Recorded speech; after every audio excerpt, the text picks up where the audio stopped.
Kanokuhlenga izimpahla zilahlekelwe yikho konke. Ulahlekelwe kakhulu kumphakathi ngeke ngidlale ngani. Kakhulu nje ngoba kulezi ndlela nizibona khona imibhede, khona ama-fridge, khona o-TV. There is a lot into ezikhona. Balinyalele nje kakhulu abantu. The worst part asazi nje abantu bazolala kuphi ngoba iholo ekhona incane. Lo mlilo bathi uqala umuntu obebasa isitofu kule mjondolo.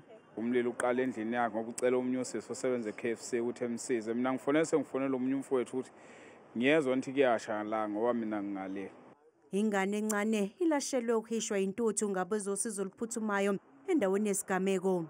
Bathe inkinga ingenwe intuthu noma kohle ngeve ngikule sigcemeke mina ekhona imember ye-community mhlambe engachaza kangcono ngayo kodwa bathi is not bad because the member of the community nansi evame engachaza about ingane ukuthi kwenzakaleni ngayo.